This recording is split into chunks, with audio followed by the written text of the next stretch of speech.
Hi, Nick. Mark Schwartz, ESPN. What was the moment like for you and for your team when Kevin Durant went down, was injured, and was helped off the court? Well, for me, I really felt for him, right? I know he was probably not 100%, and he gave it a shot tonight, right? And just made a, kind of a move on his own, and he went down kind of on his own, I think, without a collision or landing on something, so you knew it was probably, not good, But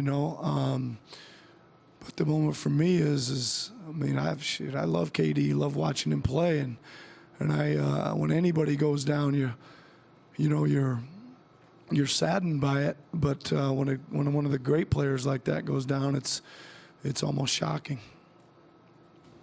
Next question, fifth row. Nick Lewis, Atzman, Raptors Republic. It seemed like after that, the next few minutes, execution waned on both sides. The crowd quieted down. How would you describe the aura in the arena for the next 5-10 minutes after the injury? Well, again, I don't get a lot of that aura, but I did get some reaction from guys on our bench, and some of the guys on our bench were really shook up.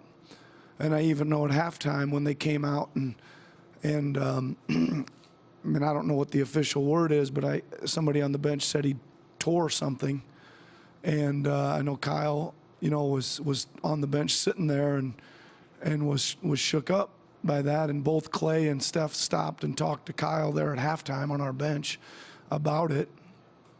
So I think it's always a little eerie feeling for everybody when something like that happens on a big stage like this. Third row on your right.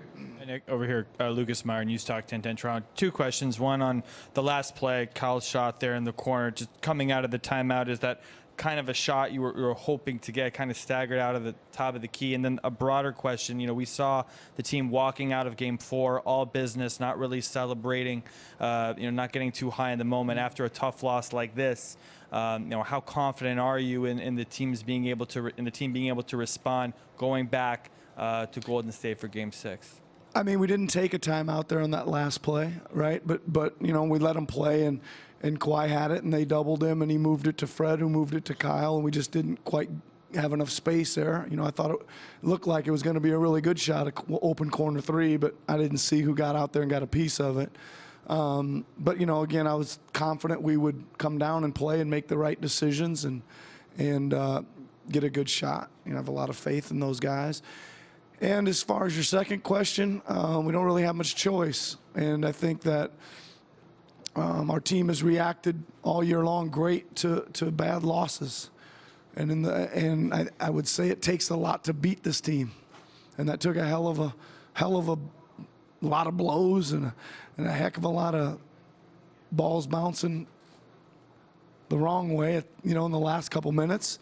For us to come out on the wrong side of it tonight. But I'm super proud of the guys. Man, they played their guts out, kept on fighting, and put themselves in position to win it. Tim, standing in the back right.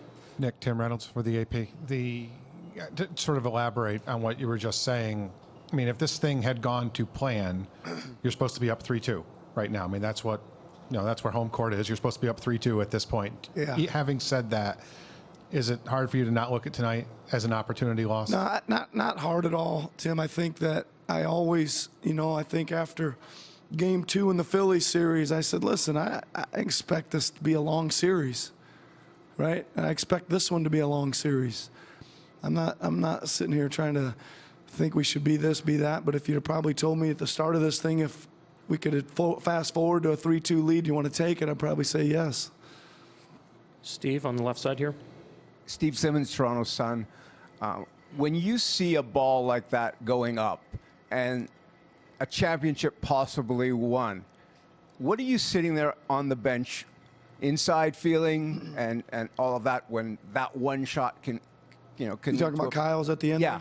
Yeah, I mean, you're not thinking about all that stuff, Steve, really. I think, again, you're just trying to win a game, and you're not thinking about anything other than that. I think you always just got to play out the possessions and do your best to get the best shot you can get, and whatever happens after that takes care of itself.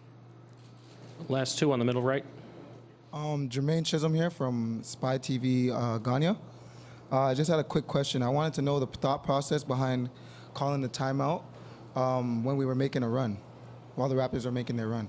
Those two we took at 3-minute mark?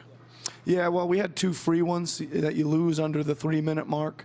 And we just came across and just decided to give those guys a rest. And we had back-to-back ones there that we would have lost under the 3-minute mark, and just thought we could use the extra energy push. Steve, last question right here. Bashburner, NBA.com. When you're up 6 with 3 minutes left, are you more confident in your team's poise to be able to close out that game, or do you have trepidation about the trigger men on the other side? Well, I think that in this day and age, I think, up 6 with 3 minutes to go doesn't mean a whole lot. You gotta keep playing and getting good shots and keep guarding. We've been a really good close game team this year, both ends of the floor. We were we really guarded in the second half. We held them to 22 each quarter, and I felt good at that point. Just needed to make a couple more plays. Thank you, Coach. Okay, thanks. Kyle Lowry, be right up.